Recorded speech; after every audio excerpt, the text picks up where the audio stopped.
adianta você ser missionário e os seus filhos não serem.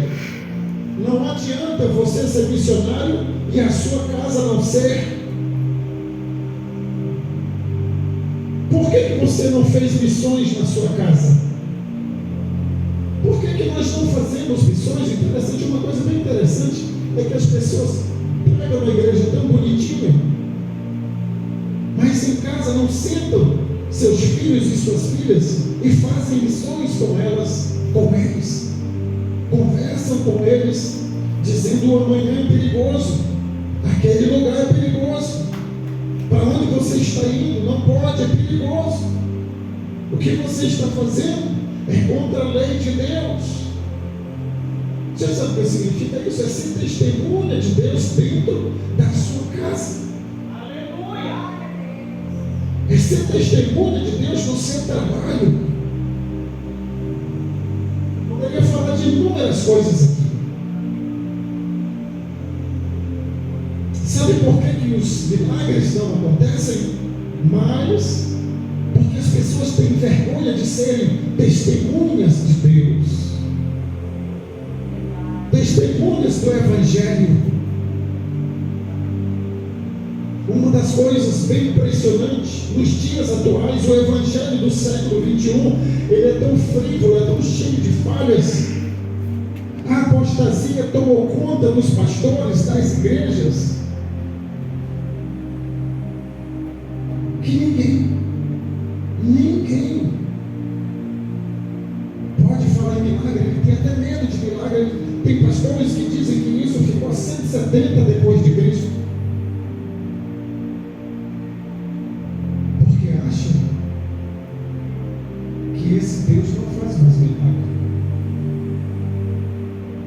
Tem uma passagem da Bíblia que diz que as portas do inferno não prevalecerão contra essa igreja. Só que as pessoas interpretam errado esta passagem.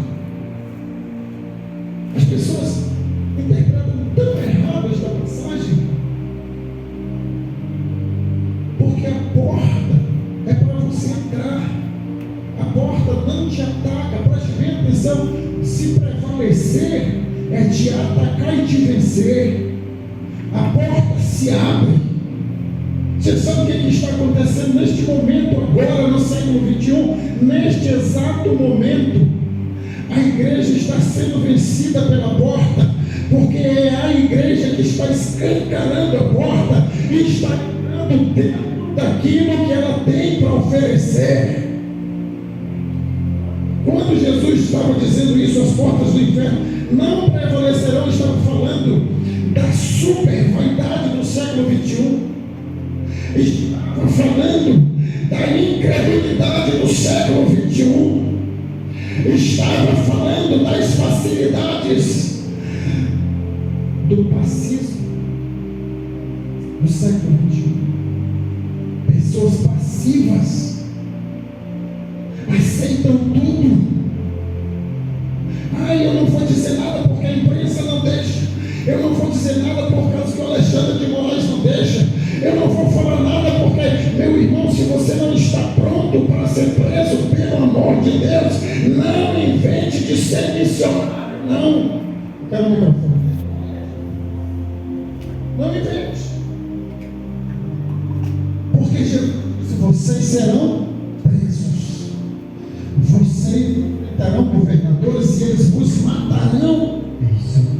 E lá no livro de Apocalipse está dizendo assim: aquela que estava morta e já não é, mas será novamente. Ou seja, aquela que estava morta, ela vai morrer, mas ela vai ressuscitar de novo e ela vai perseguir os cristãos de novo. Estou falando de cristãos que pregam a palavra de Deus, que não aceitam a porta do mundo entrar dentro da sua casa e entrar dentro da sua igreja. A porta está vencendo. A porta está vencendo. Porque as pessoas estão entrando nela. A igreja abriu a porta para entrar nela. Mas aqui nesta passagem há algo interessante que diz que Elias diz: eu só fiquei por profeta do Senhor, e os profetas de Baal são 450. Eu já estou pulando, é para você ler a partir do versículo 13. Eu vou ler a partir do versículo 22 para a gente poder andar depressa. Ele disse que só ele ficou. Você sabe por que só ele ficou? Porque ele não aceitou servir a outros deuses. Ele não se vendeu, ele não vendeu o seu altar, ele não vendeu o seu púlpito, ele não se vendeu de forma que ele foi perseguido, porque ele disse: olha, Acabe, presta bem atenção, em 3 anos não vai chover segundo a minha palavra. Cadê o homem e a mulher de Deus que tem coragem de afirmar: olha, preste muito bem atenção, você doente, vem cá, nós vamos orar pelo enfermo daqui a pouco.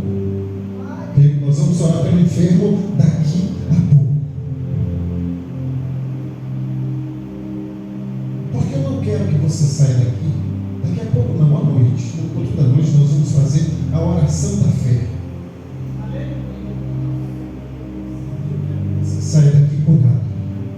Eu não quero que você saia daqui doente. Quando uma pessoa está no hospital, ele entra doente e sai doente, ou então sai com mais uma mazela a mais, de tanto veneno que ele toma. Ele toma para o fígado, ataca o rins, ele toma para o rins, ataca o estômago, e por aí vai.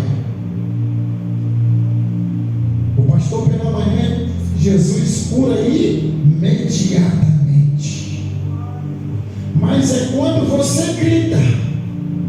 Existem 2 tipos de missionários, é o que eu quero colocar aqui nessa tarde, prestem bem atenção. Existem 2 tipos de missionários, existem 2 tipos de missões. Elias fazia parte de uma missão de um homem só.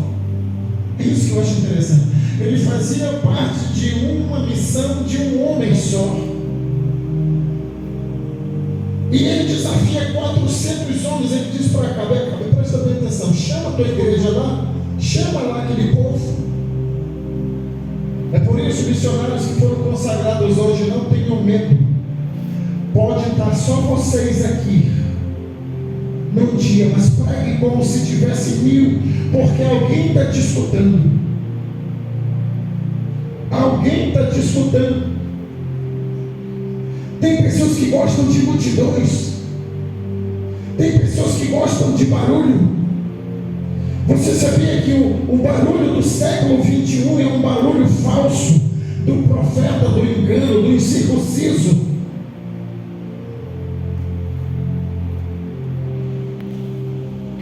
Muita gente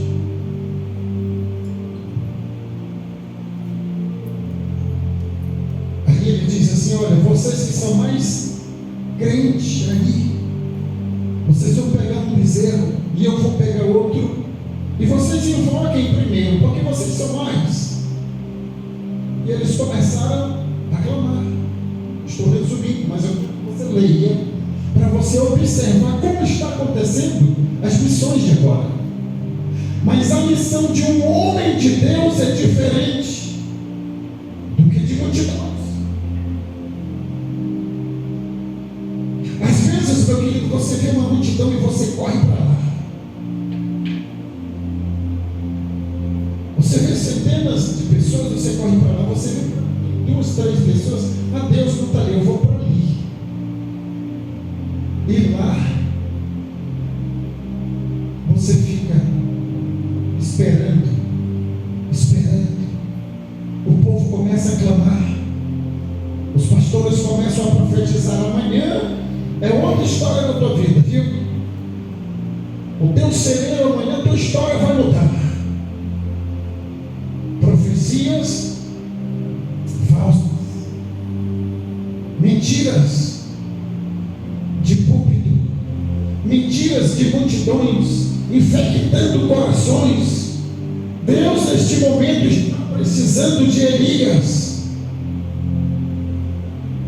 Então eles começaram a clamar desde a manhã até a tarde. Preste atenção que eu vou dizer, que eles clamaram muito. Tem pessoas que clamam 20, 30 anos, que clamam 10 anos, são crentes há décadas. Quando clamam, o seu Deus não responde, porque é um Deus que não ouve. Tem pessoas que vão para a igreja há 40, 50 anos, e quando ele clama ao seu Deus, não ouve. Sabe por quê?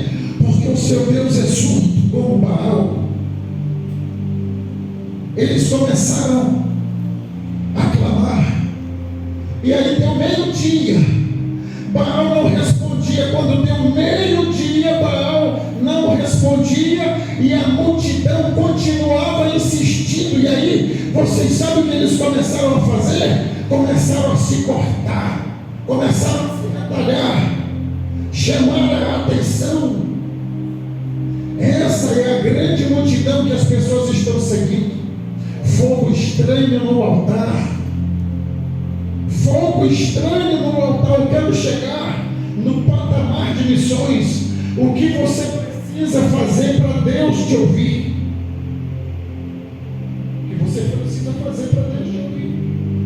Às vezes você está no meio da multidão. Deus só quer o coração. Essa multidão do Deus que só quer o coração é que está colocando fogo estranho aqui no altar. Eles começam a se retalhar, começam a chamar a atenção, e as pessoas dizem: Deus está ali. Aí vem um som diferente, vem um carro diferente, vem um outro tipo de louvor. Eu quero dizer para vocês que no século XX, no final do século XX para o início do século XXI, é o pior estado da igreja de Deus. Os pastores apostatas estão desviados pregando, os cantores desviados estão apostatando da fé. Milhões de igrejas estão depressivos, irmãs do círculo de oração: eu estou com depressão. O jovem: eu não sei o que está acontecendo comigo, que eu estou com depressão. O pastor com depressão. Meu querido, preste muito bem atenção. Desde quando a igreja adotou os hinos românticos, os apaixonados por Jesus começaram a ficar depressivos. Os hinos que as pessoas fazem com que as pessoas não leiam a Bíblia, os hinos de autoajuda, os hinos que faz você ficar na cama chorando, pensando que Deus está falando com você, está falando nada. Aquilo ali é um pensamento do autor daquele hino, e vocês estão indo de água abaixo, não leem a Bíblia, e o estado depressivo ataca vocês. A igreja na Europa está fechando por causa de músicas depressivas. As pessoas, quando querem beber cachaça, elas ouvem música sertaneja, músicas melancólicas. Os hinos gospels é a mesma desgraça na vida do povo de Deus. Fogo estranho, chamam a atenção para ter multidões. Você sabe o que acontece? Depois do meio-dia que eles começaram a se retalhar, Elias começou a zombar deles. Quando Elias começa a zombar deles e diz: olha, está